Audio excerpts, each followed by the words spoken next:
Saudara tiriku hancurkan rumah tanggaku. Balasanku bikin dia menangis dan bersujud memohon ampun.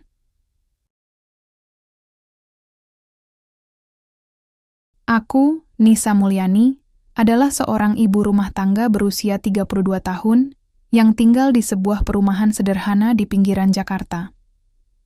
Rumah kami tidak terlalu besar, tapi cukup nyaman untuk ditinggali bersama suamiku, Raka, dan 2 anak kecil, kami, Rafif, 6 tahun, dan Akila, 4 tahun. Hidup kami mungkin tidak terlalu glamour, tapi aku selalu merasa bahagia karena keluarga kecil ini adalah dunianya.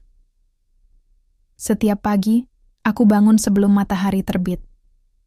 Aku menyukai keheningan saat itu, saat semua orang masih tidur dan hanya suara burung-burung yang saling bersahutan di luar jendela.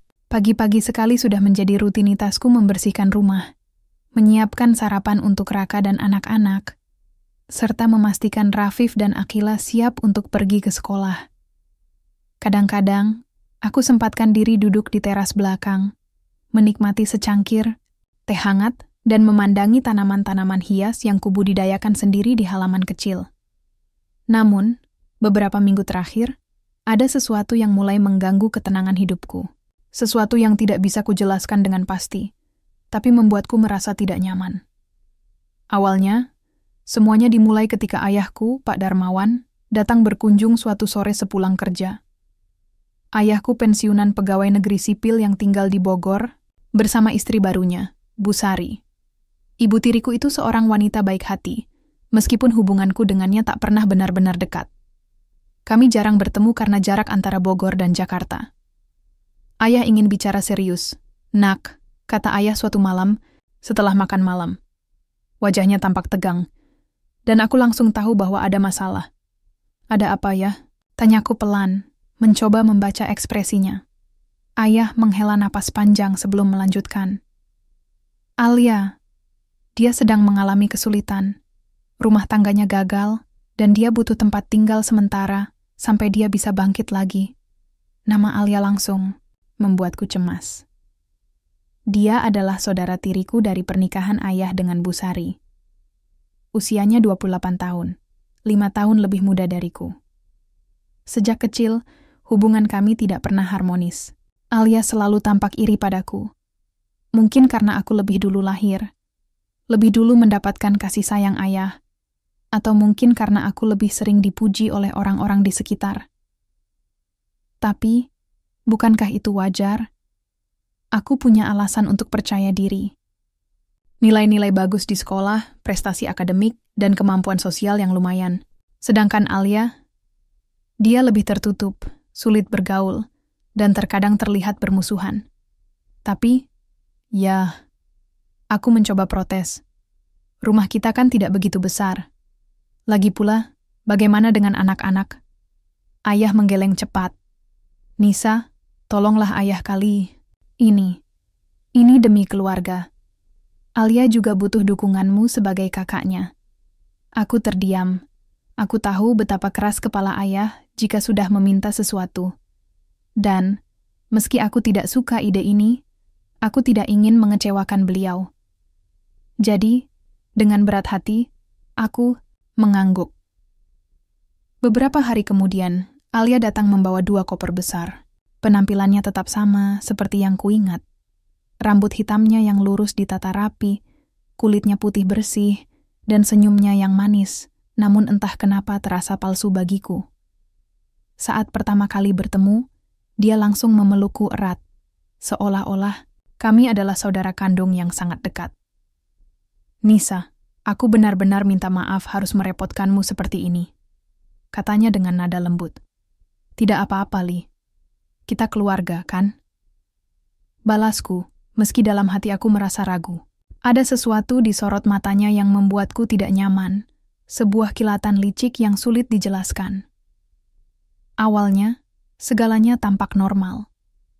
Alia membantu di dapur, mengurus anak-anak, bahkan sesekali membantu Raka dalam urusan bisnisnya. Raka, suamiku, adalah pengusaha muda yang sedang naik daun di bidang teknologi informasi. Dia bekerja keras, kadang pulang larut malam, tapi selalu menyempatkan waktu untuk keluarga. Aku selalu bangga padanya. Dia adalah pria pekerja keras, penyayang, dan setia. Setidaknya, itulah yang kupikirkan hingga saat itu. Namun, seiring waktu, aku mulai merasakan perubahan kecil yang aneh. Raka tampak lebih sering tersenyum kepada Alia dibandingkan padaku. Mereka sering bercanda tentang hal-hal yang tidak ku mengerti, dan kadang-kadang aku menangkap mereka berbicara berbisik saat aku sedang sibuk di dapur. Aku mencoba meyakinkan diriku sendiri bahwa ini hanya perasaanku saja. Mungkin aku terlalu sensitif. Suatu malam, setelah anak-anak tidur, aku mendengar suara tawa dari ruang tamu. Aku keluar dari kamar untuk melihat apa yang sedang terjadi. Di sana, aku melihat Alia dan Raka duduk berdekatan di sofa, tertawa bersama sambil melihat layar laptop Raka. Ada sesuatu dalam cara mereka duduk, begitu dekat, begitu santai, yang membuat dadaku terasa sesak. "Ada apa, Kak?" tanyaku, mencoba terdengar tenang. "Oh, Nis, kami hanya membahas proyek baru Raka," jawab Alia dengan senyum manisnya. Aku membantunya sedikit.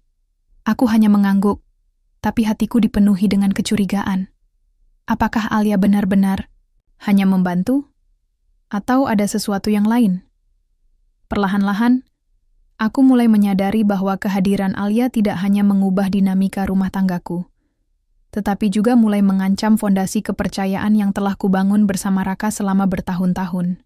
Dan aku tahu, jika aku tidak berhati-hati, segalanya bisa runtuh lebih cepat dari yang kubayangkan.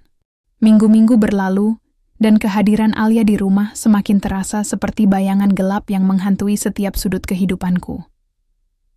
Aku mencoba bersikap biasa saja, berusaha meyakinkan diriku bahwa segala sesuatunya hanya perasaanku sendiri. Namun, ada sesuatu dalam cara Alia berinteraksi dengan Raka. Cara dia tersenyum padanya, cara dia tertawa terbahak-bahak atas leluconnya, bahkan cara dia menyentuh lengannya saat mereka berbicara, yang membuatku merasa tidak nyaman. Pada awalnya, aku berpikir bahwa mungkin aku terlalu posesif sebagai seorang istri. Mungkin aku terlalu banyak membaca tanda-tanda yang tidak ada. Tapi, semakin hari, semakin sulit untuk mengabaikan perasaan itu. Ada sesuatu yang salah di sini. Sesuatu yang lebih besar daripada sekadar interaksi biasa antara ipar dan kakak ipar. Satu pagi, aku bangun lebih awal seperti biasa. Suasana di rumah masih tenang. Hanya suara burung di luar jendela yang menemani ritual pagiku. Setelah membersihkan dapur dan mempersiapkan sarapan, aku melihat Alia sudah duduk di ruang tamu bersama Raka. Mereka tampak tenggelam dalam percakapan serius, tapi ketika aku masuk, mereka langsung berhenti dan beralih ke topik ringan tentang cuaca. "Ada apa? Apakah aku mengganggu?" tanyaku, mencoba terdengar santai meski hatiku mulai berdebar. "Tidak, Nis. Kami hanya membicarakan proyek baru," jawab Raka cepat, memberiku senyum yang terlihat dipaksakan. Aku mengangguk pelan, tapi rasa penasaranku semakin meningkat. "Proyek baru apa? Kenapa tiba-tiba Alia begitu terlibat dalam urusan bisnis Raka?" Sebagai seorang istri, aku selalu mendukung pekerjaan Raka, tapi selama ini aku jarang melihatnya membahas hal-hal penting dengan orang lain, apalagi saudara tiriku sendiri. Setelah beberapa hari, aku mulai memperhatikan pola-pola kecil yang sebelumnya luput dari pengamatanku. Alia sering datang ke kantor Raka tanpa pemberitahuan. Kadang membawakan makan siang atau dokumen-dokumen yang katanya penting. Dia juga mulai ikut serta dalam rapat-rapat kecil yang biasanya hanya dihadiri oleh Raka dan timnya. Awalnya, Raka mengatakan bahwa Alia hanya membantu karena dia sedang belajar tentang dunia bisnis, tapi aku tahu itu hanyalah alasan. Suatu sore, saat aku sedang mengantar anak-anak pulang dari sekolah, aku melihat Alia keluar dari mobil Raka di depan kantor. Mereka berdiri cukup dekat, dan Alia tampak tersenyum lebar sambil menyerahkan sesuatu pada Raka. Jantungku berdegup kencang, tapi aku berusaha menenangkan diri. Ini pasti hanya imajinasiku, pikirku. Tidak mungkin mereka. Namun, keraguan itu terus berkembang di benakku.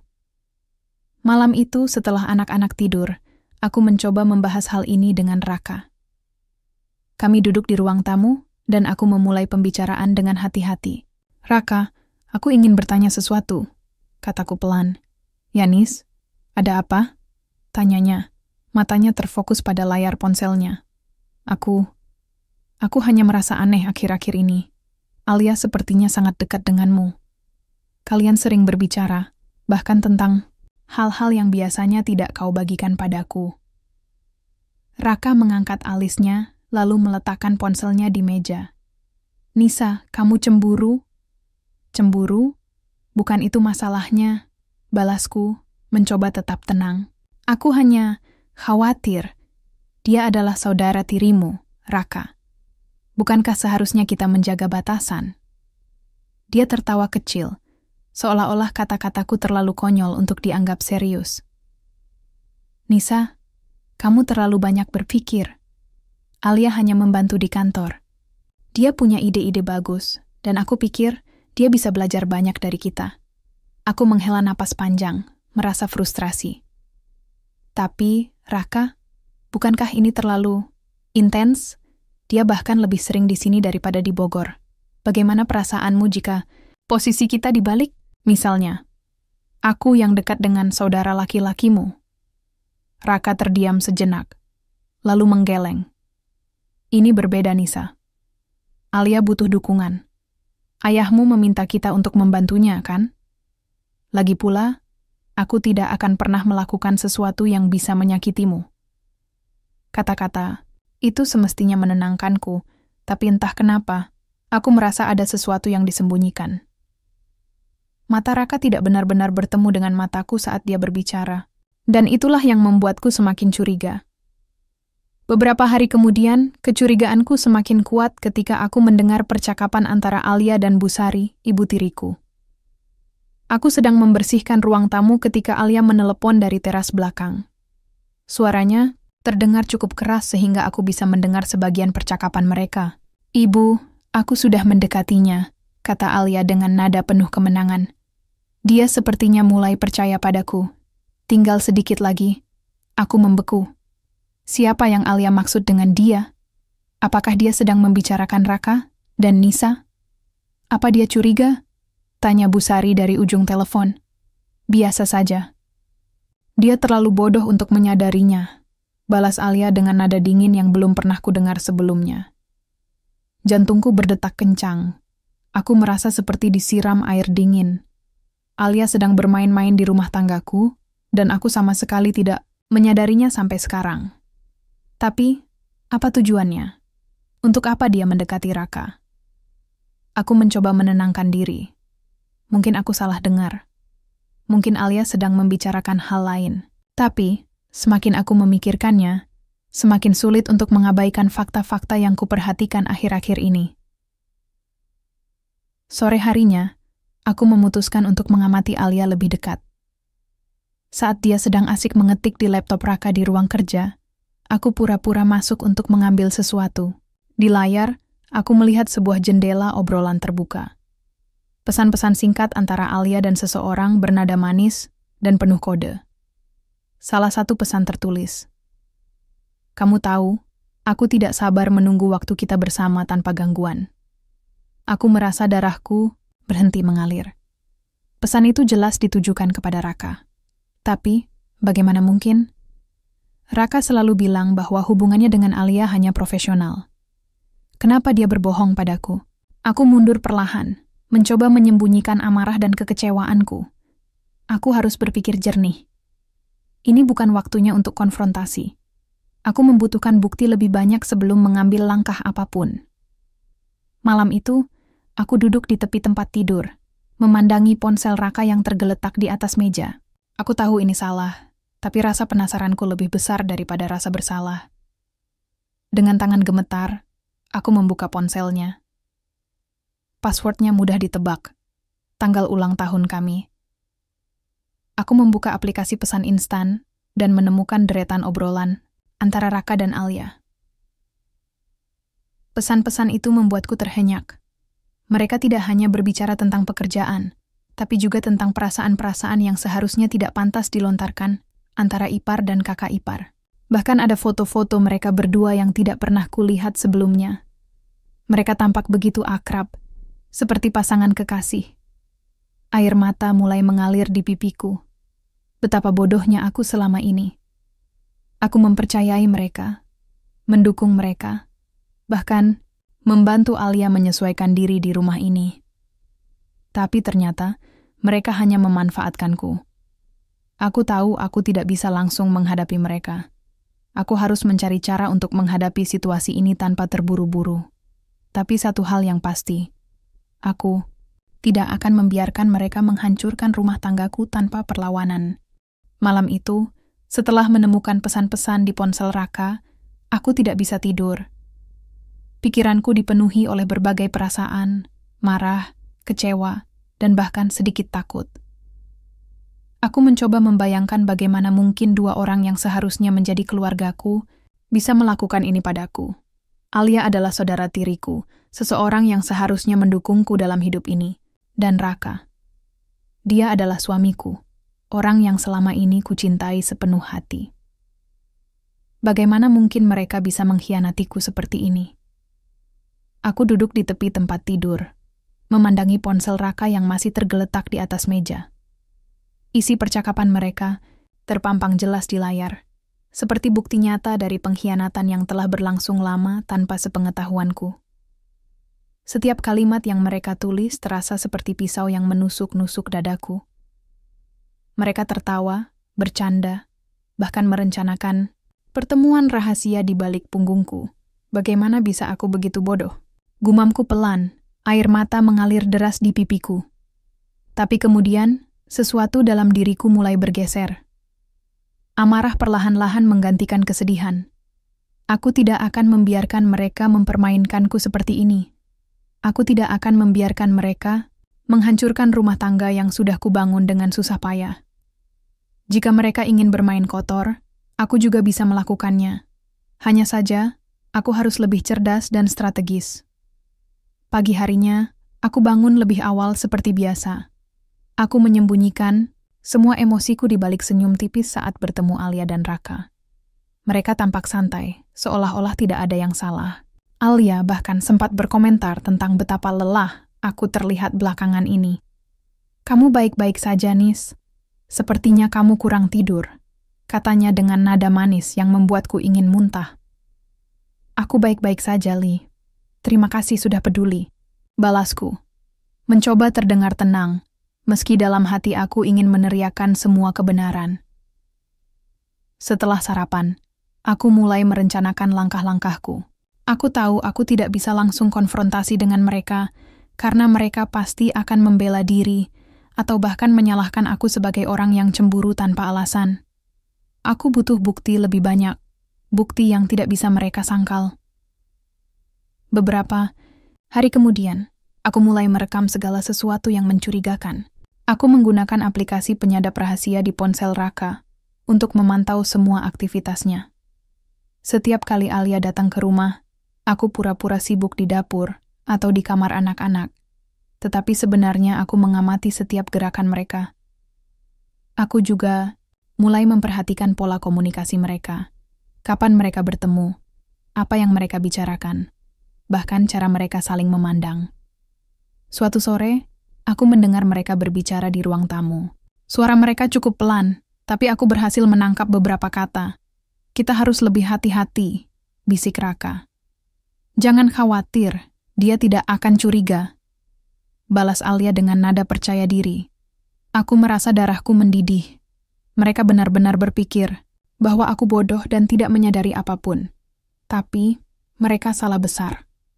Selain mengumpulkan bukti, aku juga mulai memperbaiki diriku sendiri. Aku sadar bahwa selama ini aku terlalu sibuk menjadi ibu rumah tangga hingga melupakan diriku sendiri. Aku mulai berolahraga setiap pagi, merawat kulit dan rambutku, serta membeli beberapa pakaian baru yang membuatku terlihat lebih percaya diri. Aku ingin menunjukkan kepada mereka bahwa aku bukan wanita lemah yang bisa mereka remehkan. Raka mulai memperhatikan perubahan pada diriku.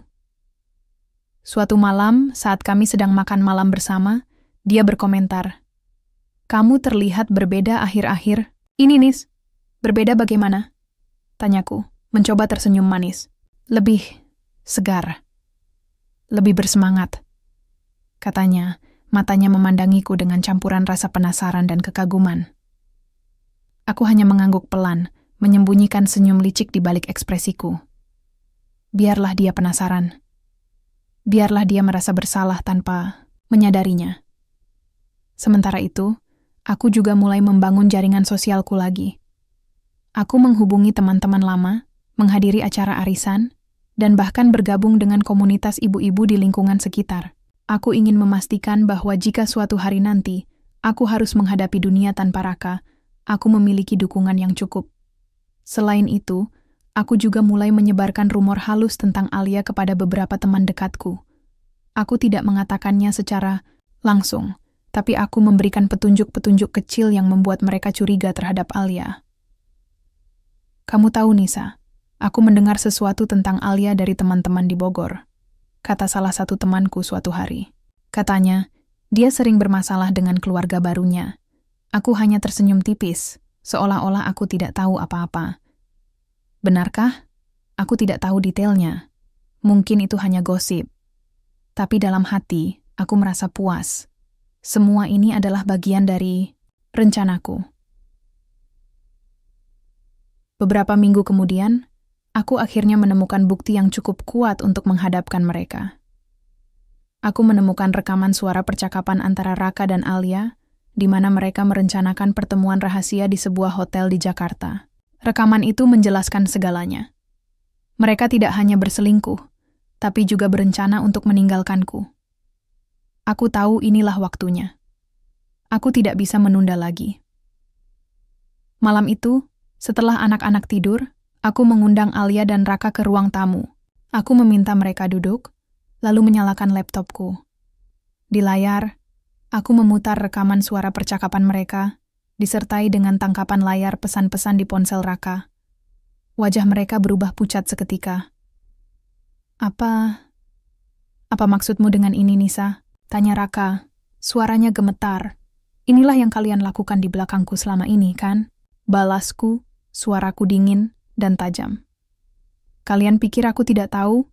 Kalian pikir aku bodoh? Alia mencoba berbicara, tapi aku langsung memotongnya. Cukup, Alia. Cukup sudah semua sandiwaramu. Aku tahu semuanya. Dan sekarang, aku akan memutuskan apa yang harus kulakukan. Raka mencoba memohon maaf, tapi aku tidak lagi mendengarkannya. Aku sudah memutuskan. Aku akan bercerai darinya. Aku tidak akan membiarkan mereka menghancurkan hidupku lebih jauh. Malam itu, setelah aku menghadapkan Alia dan Raka dengan semua bukti yang telah kukumpulkan, suasana di rumah berubah total. Wajah mereka pucat pasi, seperti dua orang yang tertangkap basah melakukan kejahatan besar. Raka mencoba memohon maaf, tapi aku tidak lagi mau mendengarkannya. Aku sudah terlalu banyak menelan kebohongan, terlalu banyak menderita dalam diam. Sekarang saatnya aku mengambil kendali atas hidupku sendiri. Kalian pikir aku akan membiarkan ini begitu saja? Kataku dingin, suaraku tajam seperti mata pisaunya yang menusuk-nusuk hatiku selama ini. Aku sudah muak dengan sandiwaramu, Alia. Dan kamu, Raka. Bagaimana bisa kau melakukan ini padaku? Padahal aku sudah memberikan segalanya untukmu. Raka menundukkan kepala, tampak seperti anak kecil yang ketahuan mencuri permen. Nisa, aku minta maaf. Ini semua salahku. Aku salah. Salahmu? Potongku cepat. Bukan hanya salahmu. Kalian berdua sama-sama bersalah. Kalian bermain-main di belakangku, merencanakan semuanya tanpa sepengetahuanku. Apakah kalian benar-benar mengira aku bodoh? Alia mencoba membela diri, matanya berkaca-kaca. Nisa, aku tidak bermaksud menyakitimu. Aku hanya kesepian. Kesepian? Balasku, tertawa sinis. Jadi, karena kau kesepian, kau boleh menghancurkan rumah tanggaku? Kau boleh merebut suamiku? Apakah itu alasan yang cukup baik bagi kalian? Berdua, mereka terdiam, tidak ada yang bisa menjawab. Aku bisa melihat rasa bersalah di mata mereka, tapi itu tidak cukup untuk membuatku luluh. Aku sudah lelah, aku sudah habis. Setelah malam itu, hubungan kami menjadi tegang. Raka mencoba mendekatiku, Tapi aku menjaga jarak dengannya. Aku tidak lagi tidur di kamar yang sama dengannya. Setiap kali dia berbicara padaku, aku hanya menjawab dengan nada datar, atau bahkan mengabaikannya sepenuhnya. Sedangkan Alia, dia mulai menunjukkan sisi aslinya, sisi yang dingin, licik, dan manipulatif. Dia mencoba memutarbalikkan fakta, mengatakan bahwa aku terlalu posesif dan cemburu tanpa alasan.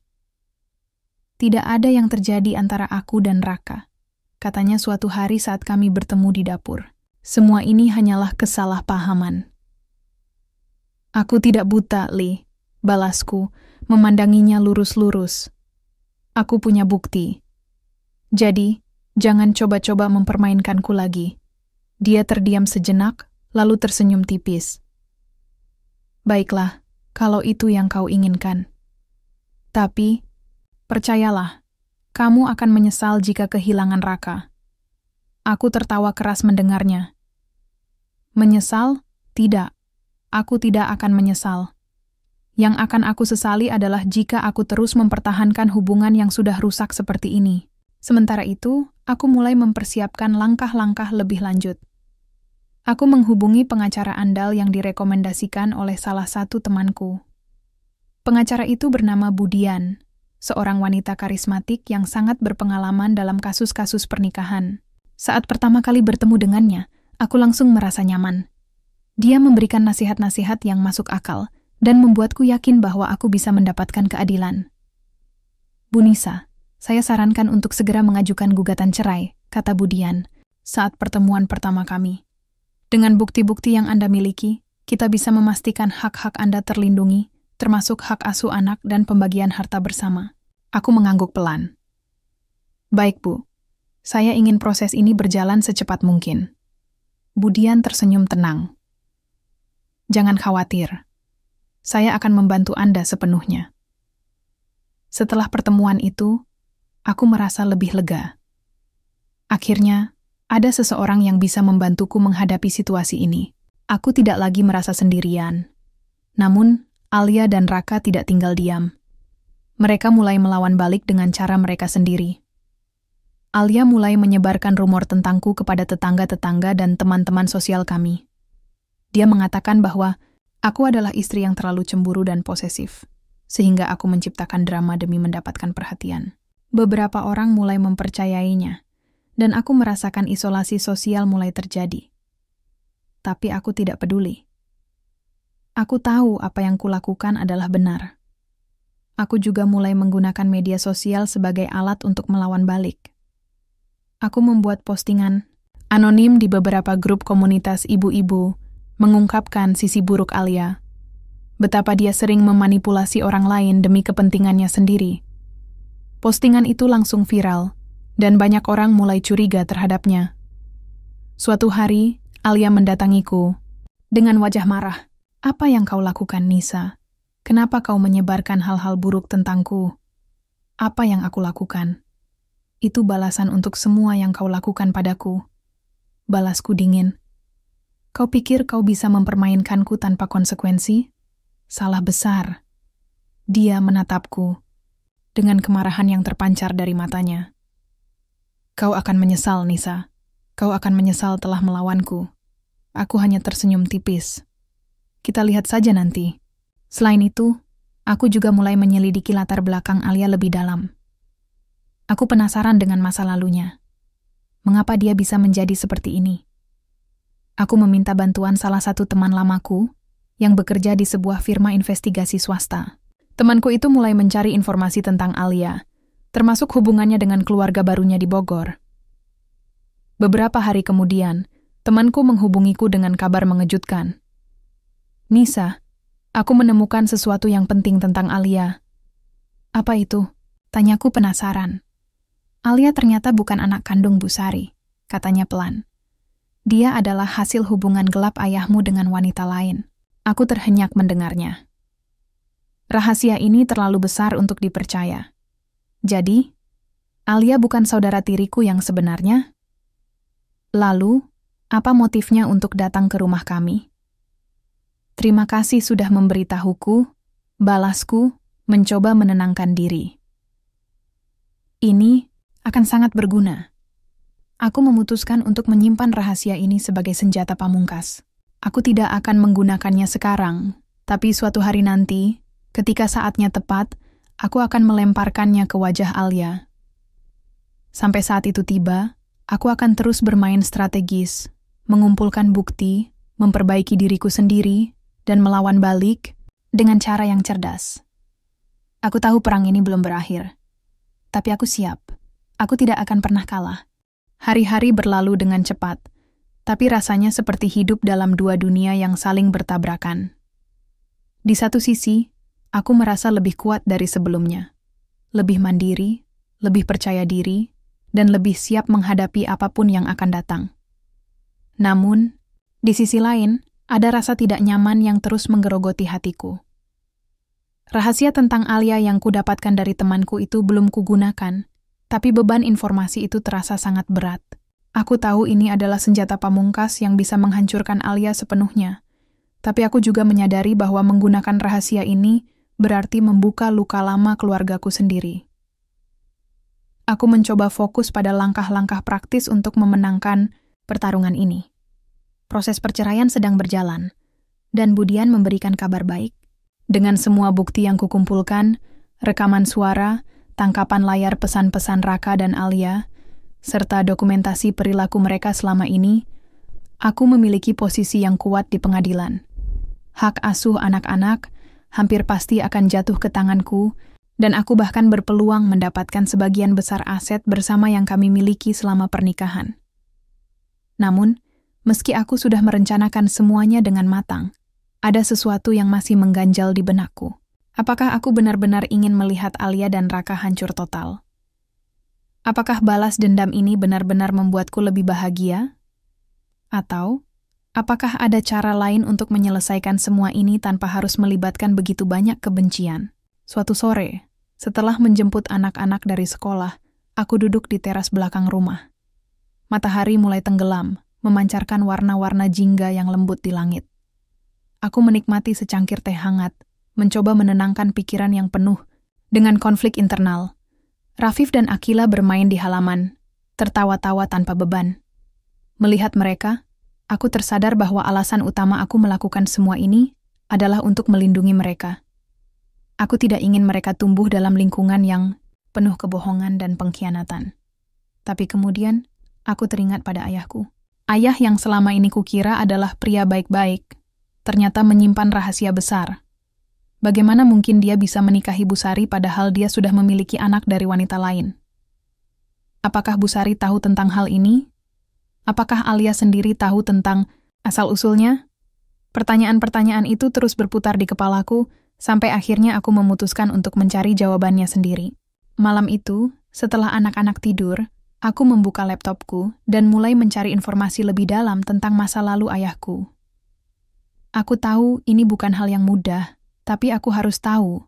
Setelah beberapa jam mencari, aku menemukan sesuatu yang mengejutkan. Ternyata, Alia lahir dari hubungan singkat antara ayahku dengan seorang wanita bernama Bu Ratih, seorang guru sekolah dasar di Bogor. Hubungan mereka terjadi sekitar 5 tahun sebelum ayah menikah lagi dengan Busari. Bu Ratih meninggal dunia karena penyakit saat Alia masih kecil, dan Alia kemudian diasuh oleh neneknya, hingga akhirnya ayahku mengambil dia untuk tinggal bersama keluarga barunya. Aku tidak bisa membayangkan bagaimana perasaan Alia ketika mengetahui bahwa dia bukan anak kandung Busari. Mungkin inilah alasan mengapa dia selalu tampak iri dan bermusuhan denganku. Dia mungkin merasa bahwa aku selalu mendapatkan kasih sayang lebih darinya, sebagai anak kandung ayahku. Dan mungkin inilah alasan mengapa dia memutuskan untuk merebut Raka dariku. Dia ingin membuktikan bahwa dia bisa mendapatkan segalanya yang kumiliki. Namun, alih-alih merasa iba, aku malah merasa marah. Jika Alia merasa tidak adil, kenapa dia tidak berbicara langsung denganku? Kenapa dia harus menghancurkan hidup orang lain hanya untuk membalas dendam atas ketidakadilan yang dia rasakan? Esok harinya, aku memutuskan untuk menghadap ayahku. Aku pergi ke Bogor, meninggalkan anak-anak di rumah bersama pengasuh. Saat aku tiba di rumah ayah, dia sedang duduk di ruang tamu bersama Busari. Wajah mereka tampak tenang, seolah-olah tidak ada masalah yang sedang terjadi dalam keluarga kami. Ayah, kataku pelan, mencoba menahan emosi, aku ingin bicara serius. Ayahku mengangkat alisnya, tampak khawatir. Ada apa, Nak? Aku memandang Bu Sari sejenak, lalu kembali menatap ayahku. Aku tahu tentang Alia. Aku tahu dia bukan anak kandung Bu Sari. Ruang tamu langsung sunyi senyap. Ayahku tampak terkejut, sedangkan Bu Sari menundukkan kepala, seolah-olah tidak ingin ikut campur dalam pembicaraan ini. Siapa yang memberitahumu? Tanya ayahku, suaranya gemetar. Itu tidak penting, balasku dingin. Yang penting adalah, kenapa ayah tidak pernah memberitahuku? Kenapa ayah membiarkan semua ini terjadi tanpa menjelaskan apapun? Ayah menghela napas panjang, lalu duduk di sofa dengan wajah lelah. Nisa, ini bukan hal yang mudah untuk dibicarakan. Ketika Bu Ratih meninggal, aku merasa bertanggung jawab atas Alia. Aku tidak bisa membiarkannya hidup tanpa keluarga. Jadi, aku membawanya pulang dan meminta Bu Sari untuk menerimanya sebagai anak. Apa Bu Sari tahu tentang ini? Tanyaku, memandang Bu Sari yang masih diam. Bu Sari akhirnya angkat bicara, suaranya pelan tapi tegas. Ya, aku tahu. Awalnya aku merasa cemburu dan marah. Tapi, demi kebahagiaan Pak Darmawan, aku memutuskan untuk menerimanya. Aku berusaha menjadi ibu baginya. Aku terdiam sejenak, mencerna semua informasi ini. Ternyata, bukan hanya Alia yang merasa tidak adil. Semua orang dalam keluarga ini memiliki luka masing-masing. Luka yang disebabkan oleh rahasia-rahasia yang disembunyikan selama bertahun-tahun. Lalu, kenapa Alia tidak pernah diberitahu tentang ini? Tanyaku lagi. Ayah menggeleng pelan. Kami takut jika dia tahu, dia akan merasa terbuang. Kami ingin dia merasa dicintai, sama seperti kamu. Aku tertawa sinis. Tapi lihat apa yang terjadi sekarang, ya. Alia tidak merasa dicintai. Dia merasa tidak adil, dan dia mencoba menghancurkan hidup orang lain hanya untuk membalas dendam. Ayah terdiam, tampak sangat menyesal. Aku tahu dia tidak bermaksud menyakiti siapapun, tapi tindakannya, atau lebih tepatnya ketidakjujurannya, telah menciptakan masalah besar dalam keluarga ini. Setelah pembicaraan itu, aku kembali ke Jakarta, dengan perasaan yang campur aduk.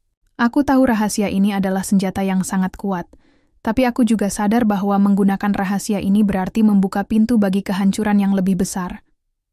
Aku harus memikirkan langkah selanjutnya dengan hati-hati.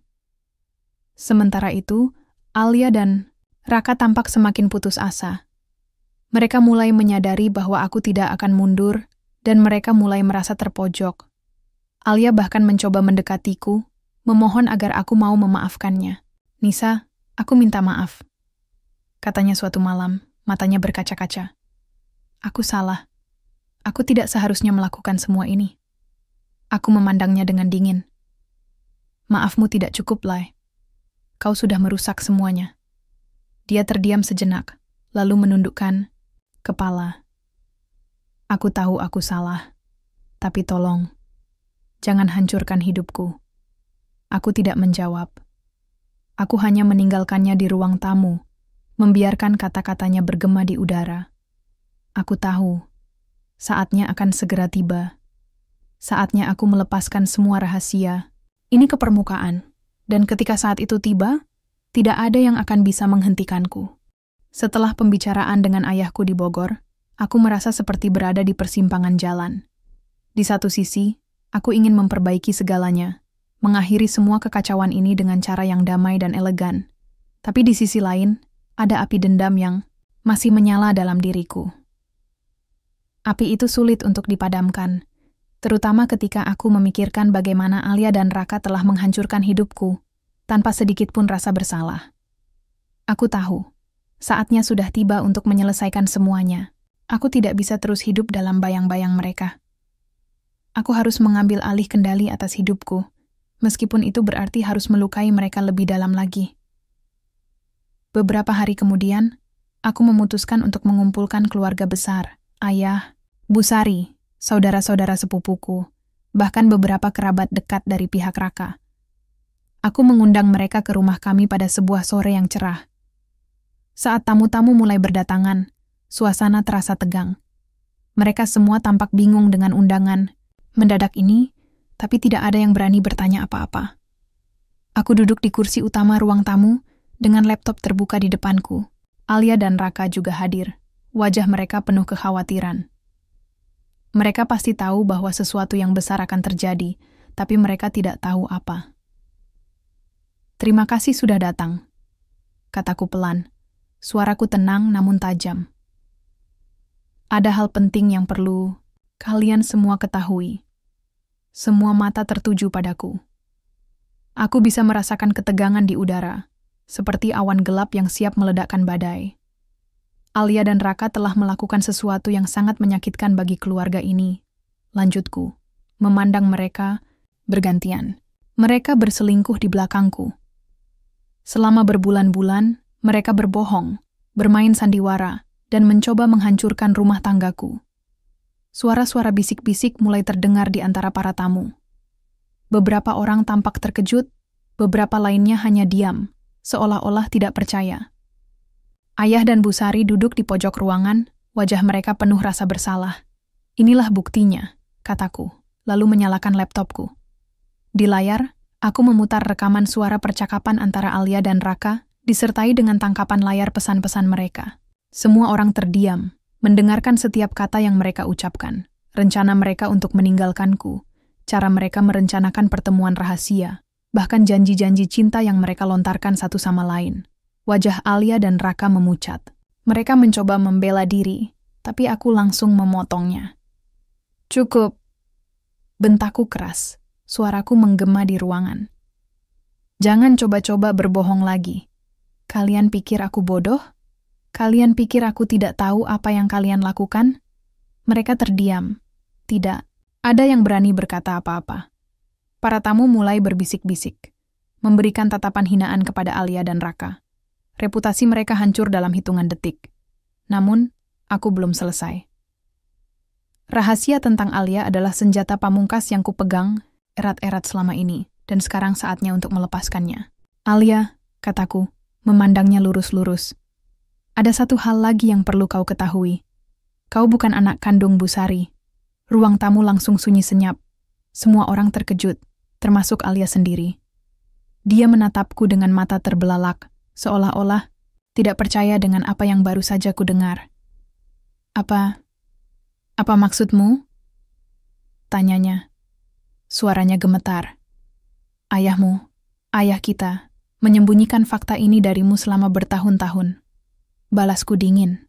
"Kau lahir dari hubungan gelap ayah dengan wanita lain. Kau bukan bagian dari keluarga ini, Li. Kau hanya tamu yang tinggal di sini." Alia terdiam sejenak, lalu air matanya mulai mengalir deras.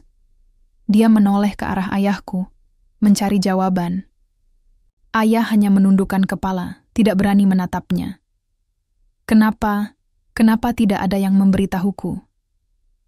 tanyanya, suaranya penuh amarah dan kesedihan. "Karena kami takut kau akan tersakiti," jawab ayahku pelan, suaranya penuh penyesalan. "Tersakiti?" balas Alia tertawa sinis.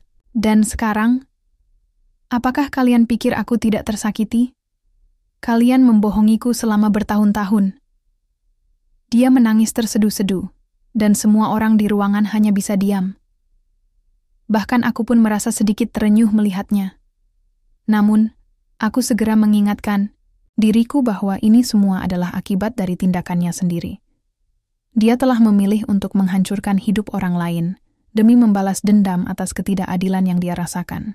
Sekarang, inilah konsekuensinya. Setelah insiden itu, segalanya berubah total. Alia diusir dari rumah oleh ayahku. Bu Sari menangis histeris, memohon agar Alia tetap tinggal, tapi ayah bersikeras bahwa ini adalah satu-satunya cara untuk memperbaiki keadaan. Alia pergi dengan 2 koper besar, tidak membawa apa-apa selain rasa malu dan penyesalan. Sementara itu, proses perceraian dengan Raka berjalan lancar. Dengan bantuan Budian, aku berhasil mendapatkan hak asuh anak-anak serta sebagian besar aset bersama. Raka mencoba memohon maaf, tapi aku tidak lagi peduli. Aku sudah memutuskan untuk menjalani hidup tanpanya. Namun, meski aku berhasil memenangkan pertarungan ini, ada rasa kosong yang sulit dihilangkan.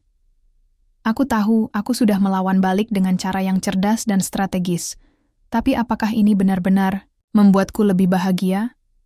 Aku tidak yakin. Yang aku tahu adalah, aku tidak akan pernah membiarkan siapapun menghancurkan hidupku lagi. Aku harus bangkit dari semua ini. Aku harus memulai hidup baru. Beberapa minggu setelah insiden besar di ruang tamu, kehidupanku berubah total. Rumah yang dulu penuh dengan kehangatan keluarga kini terasa sunyi, meski anak-anak masih ada di sisiku.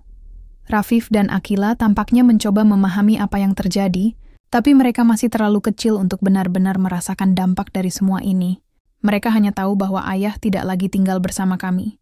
Aku sendiri mulai menata ulang hidupku. Proses perceraian dengan Raka sudah resmi, dan aku mendapatkan sebagian besar aset bersama, termasuk rumah tempat kami tinggal selama ini. Meskipun begitu, uang atau harta bukanlah hal yang memberikan kepuasan batin bagiku. Yang membuatku merasa lebih baik adalah kenyataan bahwa aku berhasil melawan balik. Aku tidak lagi menjadi korban. Aku telah membuktikan kepada Alia dan Raka bahwa mereka tidak bisa seenaknya menghancurkan hidup orang lain tanpa konsekuensi. Namun, ada satu hal yang masih tersisa dalam hatiku. Rasa penasaran tentang bagaimana Alia menjalani hidupnya sekarang. Apakah dia benar-benar menyesal atas semua yang telah dilakukannya? Atau apakah dia hanya pura-pura menyerah karena tidak punya pilihan lain? Suatu sore, saat aku sedang menikmati secangkir teh hangat di teras belakang, ponselku berdering. Nomor yang muncul di layar tidak dikenal, tapi entah kenapa aku merasa harus menjawabnya. "Halo," kataku pelan. "Nisa, ini aku, Alia." Suara di seberang telepon terdengar lemah dan gemetar. Aku terkejut. Setelah sekian lama tidak mendengar kabarnya, tiba-tiba dia menghubungiku. Ada sesuatu dalam nada suaranya yang membuatku curiga. Mungkin rasa putus asa atau bahkan penyesalan. "Apa maumu?" Tanyaku dingin, mencoba menyembunyikan rasa penasaranku. "Maafkan aku, Nisa," katanya cepat, suaranya penuh emosi. "Aku tahu aku salah. Aku sudah kehilangan segalanya. Pekerjaan, tempat tinggal, bahkan harga diriku. Aku tidak tahu harus pergi kemana lagi." Aku diam sejenak, mencoba mencerna kata-katanya. Sebagian dari diriku ingin langsung menutup telepon dan melupakan keberadaannya. Tapi ada bagian lain dari diriku yang penasaran. Apakah ini benar-benar permintaan maaf yang tulus? Atau hanya cara lain untuk mendapatkan simpatiku? "Kenapa kau meneleponku?" tanyaku akhirnya. "Kau pikir aku akan membantumu setelah semua yang kau lakukan padaku?" "Tidak, aku tidak berharap itu," balasnya pelan. "Aku hanya ingin kau tahu bahwa aku benar-benar menyesal. Aku tidak ingin hidup seperti ini lagi. Aku butuh bantuanmu." Aku tertawa sinis. "Bantuan? Kau datang kepadaku untuk meminta bantuan setelah kau mencoba menghancurkan hidupku?" Dia terdiam sejenak, lalu berkata, "Ya, aku tahu aku salah. Tapi aku juga manusia, Nisa. Aku punya perasaan. Aku merasa kesepian. Aku merasa seperti tidak punya tempat lagi di dunia ini." Aku memandangi cangkir teh di tanganku. Pikiranku dipenuhi oleh berbagai emosi. Di satu sisi, aku ingin menolaknya dan membiarkannya menderita atas semua yang telah dilakukannya. Tapi di sisi lain, aku tidak bisa sepenuhnya menutup pintu hatiku terhadap rasa kasihan. Setelah semua yang terjadi, aku sadar bahwa dendam hanya akan membuatku semakin terperangkap dalam kebencian. "Di mana kau sekarang?" tanyaku akhirnya. Aku tinggal di sebuah apartemen kecil di Jakarta Selatan," katanya pelan. "Tapi aku tidak yakin aku bisa bertahan lama di sini. Uangku hampir habis." Aku menghela napas panjang. "Baiklah, aku akan datang. Tapi ingatlah satu hal, Li. Ini bukan karena aku memaafkanmu. Ini karena aku ingin melihat dengan mata kepalaku sendiri bagaimana keadaanmu." "Terima kasih, Nisa," katanya, suaranya penuh harapan. "Terima kasih sudah mau mendengarkanku. Setelah menutup telepon, aku merasa bingung dengan keputusan yang baru saja kuambil. Apakah aku melakukan hal yang benar? Atau apakah ini hanya kelemahanku sebagai seorang manusia? Esok harinya, aku pergi ke alamat yang diberikan Alia. Apartemen itu terletak di sebuah kompleks tua yang tampak kumuh. Ketika aku masuk ke unitnya, aku langsung terkejut melihat kondisinya. Ruangan itu kecil, kotor, dan penuh dengan barang-barang yang tersebar sembarangan. Alia duduk di sudut ruangan, wajahnya pucat, dan tubuhnya tampak lebih kurus daripada yang kuingat. "Nisa," katanya pelan, matanya berkaca-kaca. "Aku tahu aku tidak pantas menerima belas kasihanmu. Tapi aku tidak tahu harus berbuat apa lagi." Aku memandanginya tanpa berkata apa-apa. Ada sesuatu dalam tatapannya yang membuatku merasa iba. Dia bukan lagi wanita yang angkuh dan manipulatif seperti yang pernah ku kenal. Dia hanyalah seorang wanita yang kehilangan segalanya, harga dirinya, kepercayaan keluarganya, bahkan jati dirinya sendiri. "Kenapa kau tidak pulang ke Bogor?" tanyaku akhirnya. "Ayah sudah tidak mau melihatku lagi," balasnya pelan. "Dan Bu Sari, aku tidak bisa menghadapinya setelah semua yang terjadi." Aku menghela napas panjang. "Apa rencanamu sekarang?" "Aku tidak tahu," katanya suaranya penuh keputusasaan. "Aku hanya ingin memulai hidup baru. Tapi aku tidak punya apa-apa lagi." Aku terdiam sejenak lalu berkata, "Kalau kau benar-benar ingin memulai hidup baru, aku bisa membantu. Tapi dengan satu syarat." Alia menatapku dengan mata penuh harapan. "Apa syaratnya?" "Kau harus berjanji untuk tidak pernah mengulangi kesalahanmu. Kau harus belajar untuk tidak lagi mencoba menghancurkan hidup orang lain demi kepentinganmu sendiri." Dia mengangguk cepat, air matanya mengalir deras. "Aku janji, Nisa. Aku janji." Aku memutuskan untuk memberikan Alia kesempatan kedua. Bukan karena aku sepenuhnya memaafkannya, tapi karena aku ingin membuktikan kepada diriku sendiri bahwa aku bisa lebih baik daripada dia. Aku membantunya mendapatkan pekerjaan di sebuah toko bunga milik temanku. Dan aku juga membayarkan sewa apartemennya untuk beberapa bulan ke depan. Aku tahu ini bukan solusi permanen, tapi setidaknya ini memberinya waktu untuk membangun kembali hidupnya. Namun, ada satu hal yang tetap kukatakan padanya saat kami berpisah.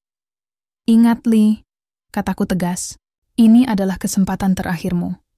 Jika kau mengkhianati kepercayaanku lagi, aku tidak akan ragu untuk menghancurkanmu sepenuhnya." Dia mengangguk cepat, wajahnya penuh penyesalan. "Aku mengerti, Nisa. Terima kasih atas segalanya." Saat aku meninggalkan apartemen itu, aku merasa lega. Aku tidak tahu apakah aku membuat keputusan yang benar, tapi aku tahu bahwa aku telah melakukan sesuatu yang lebih besar daripada sekadar balas dendam. Aku telah menunjukkan bahwa aku bisa lebih kuat dan lebih bijaksana daripada mereka yang pernah menyakitiku. Aku tidak lagi takut pada masa depan. Aku siap untuk memulai hidup baru, tanpa dendam, tanpa kebencian, dan tanpa rasa takut. Beberapa bulan berlalu sejak aku memberikan Alia kesempatan kedua. Kehidupanku mulai terasa lebih stabil, meskipun masih ada bekas luka yang belum sepenuhnya sembuh. Aku memutuskan untuk fokus pada diriku sendiri dan anak-anak, membangun kembali kebahagiaan yang sempat hancur karena ulah Alia dan Raka. Setelah perceraian resmi, aku mulai bekerja paruh waktu di sebuah perusahaan pemasaran digital. Awalnya, aku ragu apakah bisa mengimbangi pekerjaan dan tanggung jawab sebagai ibu tunggal, tapi ternyata aku mampu melakukannya. Anak-anak juga mulai terbiasa dengan rutinitas baru. Rafif, yang dulu sering bertanya tentang ayah, kini tampak lebih tenang dan fokus pada sekolahnya. Sedangkan Akila, dia mulai menemukan ketertarikannya pada seni, sering menggambar dan membuat kerajinan tangan yang lucu. Aku juga mulai aktif di komunitas ibu-ibu di lingkungan sekitar. Kami sering mengadakan pertemuan arisan atau acara sosial lainnya, dan hal itu membantu memperluas jaringan sosialku. Beberapa teman bahkan mulai menjodoh-jodohkanku dengan pria lajang di lingkungan kami, tapi aku belum siap untuk membuka hatiku kepada siapapun. Saat ini, Prioritas utamaku adalah anak-anak dan karierku sendiri. Namun, meski hidupku mulai membaik, ada satu bagian dari masa laluku yang masih belum sepenuhnya terselesaikan. Hubunganku dengan Alia. Suatu sore, saat aku sedang membersihkan rumah, seseorang mengetuk pintu. Ketika aku membuka pintu, aku terkejut melihat Alia berdiri di sana. Penampilannya jauh berbeda dari yang terakhir kulihat. Dia tampak lebih rapi, lebih bersih, dan ada semacam aura ketenangan yang menyelimutinya. "Nisa, aku minta maaf datang tanpa pemberitahuan," katanya pelan. Suaranya terdengar lebih tulus daripada sebelum-sebelumnya. "Ada apa, Li?" tanyaku, mencoba tetap tenang meski dalam hati aku merasa waspada. "Aku hanya ingin berterima kasih padamu," balasnya, matanya berkaca-kaca. "Tanpa bantuanmu, aku tidak tahu apa yang akan terjadi padaku." Aku memandanginya sejenak, mencoba membaca ekspresinya. "Kau sudah cukup berterima kasih, Li. Bagaimana kabarmu sekarang?" "Aku baik-baik saja," katanya, tersenyum tipis. Pekerjaan di toko bunga itu membantu. Dan aku juga mulai belajar untuk menerima segala sesuatunya. Aku tahu aku telah melakukan banyak kesalahan, dan aku benar-benar menyesal atas semua yang terjadi. Aku mengangguk pelan, tapi tidak berkomentar apa-apa. Ada sesuatu dalam caranya berbicara kali ini yang terasa berbeda. Lebih jujur, lebih rendah, hati. "Ada satu hal lagi yang ingin kubicarakan padamu," lanjutnya. Nada suaranya semakin pelan. Aku ingin meminta maaf secara langsung kepada anak-anakmu. Aku tahu mereka mungkin tidak mengerti apa yang terjadi, tapi aku merasa harus melakukannya." Aku terkejut mendengarnya. Ini adalah permintaan yang tidak pernah kuduga. Selama ini, aku selalu berusaha melindungi Rafif dan Akila dari konflik keluarga, tidak pernah membahas apa yang terjadi antara aku, Alia, dan Raka. "Tidak perlu, Lai," kataku cepat. "Mereka masih kecil. Mereka tidak perlu tahu semua ini. Tapi aku merasa harus melakukannya," balasnya, suaranya penuh penyesalan. "Aku tidak ingin mereka membenciku tanpa alasan. Aku hanya ingin mereka tahu bahwa aku menyesali semua yang telah terjadi." Aku terdiam sejenak, mencoba memikirkan apakah ini adalah langkah yang tepat. Akhirnya, aku mengangguk pelan. "Baiklah. Tapi ingat, Li, kau harus berhati-hati dalam berbicara. Jangan sampai mereka merasa bingung atau terluka." Dia mengangguk cepat, wajahnya penuh rasa syukur. "Terima kasih, Nisa. Terima kasih sudah memberiku kesempatan ini." Beberapa hari kemudian, Alia datang ke rumahku untuk bertemu dengan anak-anak. Rafif dan Akila awalnya tampak bingung melihatnya. Tapi aku mencoba menjelaskan bahwa Alia adalah saudara tiriku yang ingin bermain dengan mereka. Alia berbicara dengan lembut kepada mereka, memberikan hadiah kecil berupa mainan dan buku cerita. Dia juga meminta maaf tanpa menyebutkan detail apapun. Cukup dengan mengatakan bahwa dia menyesal jika pernah menyakiti perasaan mereka. Anak-anak tampak senang dengan kedatangan Alia, meskipun mereka mungkin tidak sepenuhnya memahami situasi yang sebenarnya. Setelah Alia pergi, Rafif bertanya padaku, "Kenapa Tante Alia menangis?" Aku tersenyum tipis, mencoba menjawab dengan cara yang sederhana. "Karena dia sangat menyayangi kalian, Nak. Kadang-kadang, orang dewasa juga menangis karena mereka merasa menyesal atas kesalahan mereka." Rafif mengangguk pelan, lalu kembali bermain dengan adiknya. Aku merasa lega bahwa pertemuan itu berjalan dengan baik. Tidak ada drama atau air mata yang berlebihan. Hanya ada rasa damai yang perlahan-lahan mulai tumbuh di antara kami. Beberapa minggu kemudian, aku mendapat kabar dari ayah. Dia mengatakan bahwa Alia akhirnya memutuskan untuk kembali tinggal di Bogor, meskipun tidak di rumah ayah. Dia menyewa sebuah rumah kecil di dekat kompleks tempat Bu Sari tinggal, dan dia mulai membangun hubungan kembali dengan keluarga barunya. "Aku bangga padamu, Nak," kata ayah suatu malam saat kami berbicara di telepon. "Kau sudah menunjukkan kebesaran hati yang luar biasa. Banyak orang mungkin tidak akan mau memaafkan seperti yang kau lakukan." Aku tersenyum tipis mendengar pujian, "Ayah, aku hanya ingin hidup dengan damai, ya. Tidak ada gunanya terus memendam dendam." Ayah terdiam sejenak, lalu berkata, "Kau benar, dan aku harap Alia bisa belajar dari semua ini.